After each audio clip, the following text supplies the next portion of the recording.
உயிரை எடுக்கிற துப்பாக்கிய உயிரே இல்லாத ஒரு பிளாஸ்டிக் ரோசா பூ லவ் பண்ணா எப்படி இருக்கும்? என்னங்க இது ஏதோ புதுசா இருக்கு அப்படின்னு கேட்குறீங்களா? இது ஒரு படத்தோட ஒன்லைன். இதெல்லாம் ஒரு ஒன்லைனான்னு கேட்டிங்கன்னா இதுதான் ஒன்லைன். அந்திமலை நேயர்களுக்கு வணக்கம். இன்னைக்கு நாம பார்க்க போற படம் டிசி. டிசின்னா என்னன்னு முதல்ல ஒரு குழப்பம் இருக்கும், அதை தெளிவு பண்ணிடலாம். தேவதாஸ் கதாநாயகன் பேர் தேவதாஸ், கதாநாயகி பேர் சந்திரா. இந்த கதாநாயகன் யாருன்னா நம்ம லோகேஷ் கனகராஜ் தான் வந்து முதல்ல ஹீரோவாக நடிச்சிருக்காரு. அவருடைய படங்கள் எவ்வளோ வயலன்ஸாக இருக்கும்னு அது நமக்கு தெரியும். அதை விட வயலன்ஸான ஒரு படம் அது. அவர் ஒரு கேங்ஸ்டர், கவர்மெண்ட் துப்பாக்கியிலெல்லாம் வந்து திருடுறாரு, அதை வச்சே போலீஸை சுடுறாரு. இதில் ஒரு சின்னதாக ஒரு கதை சொல்லியிருக்காங்க.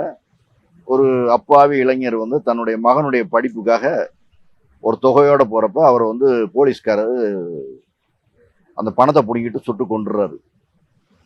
அவரை வந்து இவங்க பழி தீர்க்கிறாரு. அது போக வந்து தொடர்ச்சியாக வந்து அவருடைய எதிரிகள் அவங்களெல்லாம் சந்திச்சு ஒவ்வொருத்தராக போட்டு தள்ளுறாரு. இடையில ஒரு ரெஸ்டாரண்ட்டில் வந்து முதல் கதாநாயகி சஞ்சனா கிருஷ்ணமூர்த்தி சந்திக்கிறாரு. அந்த அம்மா ஒரு பாடகி. அந்த அம்மா மேலே சின்ன மயக்கம் ஏற்பட்டு அவங்கள காதலிக்கலாம் போல அப்படின்னு நினைக்கிறப்ப வந்து அவர் வந்து ஒரு என்கவுண்டரில் சுட்டு கொல்லப்பட்டுறாரு. அடுத்து வந்து கதையை வந்து இன்னொரு இடத்துக்கு நகருது. அந்த இடத்துல வந்து அந்த கதாநாயகியுடைய சகோதரி வாமி கபூ அவங்க சந்திக்கிறாரு நம்ம லோகேஷ். அந்த அம்மா பார்த்தா ஒரு விலைமாது, 12 வயசுலேருந்தே வந்து அவங்க வந்து அந்த விலைமாதுவாக இருக்காங்க. அவங்க பல கஷ்டங்களை சந்திக்கிறாங்கன்னு ஒரு கதை போயிட்டு இருக்கு.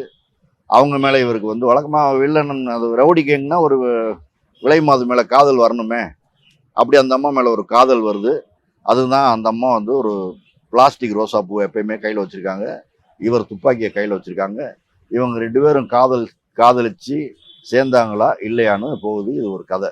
முதல்ல லோகேஷுடைய நடிப்பை சொல்லணும்னா, அவருக்கு நடிக்க வேண்டிய வேலை கிடையாது. அவர் கையில் இருக்க துப்பாக்கி தான் நடிக்குது. அதுக்கப்புறம் வந்து என்னென்ன ஆயுதங்கள் கிடைக்கிதோ பூரா எடுத்து எதிரிகளை அடித்து துவம்சம் பண்ணிகிட்டே இருக்காரு. ஒரே ரத்த ஓட்டம், கதை ஃபுல்லாக ரத்த ஓட்டம் தான். இந்த காதல் காட்சிகள்னு சொல்கிறோமே, அதெல்லாம் படத்தில் ரொம்ப போகிற போக்கில் ஊறுகாயை தொட்டுக்கிற மாதிரி அது மாதிரி தான் இருக்குது. கதாநாயகி 2 கதாநாயகிகளில் சஞ்சனா கிருஷ்ணமூர்த்தி வந்து வெரி க்யூட், நல்லா இருக்காங்க. ஆனால் அவங்களுக்கான காட்சிகள் 4 காட்சிகள் 5 காட்சிகளுக்கு மேலே இல்லை. வாமி கபூ உங்களுக்கு தெரியும், அவங்க பிரமாதமான நடிகை. இந்த படத்துலையும் ஒரு நல்ல பாத்திரம், ஓரளவுக்கு நல்லா தான் பண்ணியிருக்காங்க. ஒளிப்பதிவு முகேஷ், அதெல்லாம் குறை சொல்கிறதுக்கு இல்லை, டெக்னிக்கலாக ரொம்ப பிரமாதமாக இருக்குது. இன்னும் சொல்லப்போனால் அனிருத் வந்து ஏதோ உள்ள ஏதாவது வேற ஏதாவது நல்ல ஆவி புகுந்துச்சான்னு தெரில. பின்னணி இசையில் வந்து ரொம்ப புதுமையாக பல விஷயங்கள் பண்ணியிருக்காரு, ரொம்ப ஆச்சரியப்படுத்திருக்கு. அவர் விளம்பர படங்களுக்கு பண்ண பல இசைகளை வந்து திரும்ப இந்த படத்துக்கு என்னமோ காரணத்துக்காக யூஸ் பண்ணியிருக்காரு. இந்த படம் வந்து வயலன்ஸ் படம் பார்க்குறவங்க தவிர யாருமே வந்து ஒரு நிமிஷம் கூட இந்த தேட்டரில் உட்கார முடியாது. அவ்வளோ கடுமையான வயலன்ஸ் எப்படி சென்சாரில் விட்டாங்கன்னு தெரில. அது முழுக்க வந்து அது போக வந்து யதார்த்தமாக பேசுகிறேன்ற பேரில் பேர்களே கெட்ட வார்த்தையில் வச்சுருக்காங்க.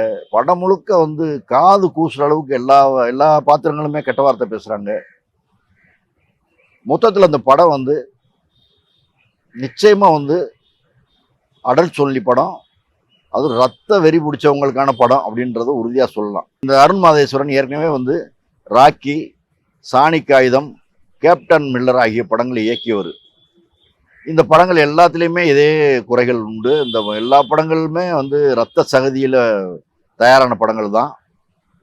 இப்போ இந்த அளவுக்கு ரத்த வெறி பிடிக்க இவருக்கு என்ன காரணம்னு சொல்லி அதையும் ஒரு படமாக எடுத்துட்டாருன்னா பாடி எடுத்துடலாம்.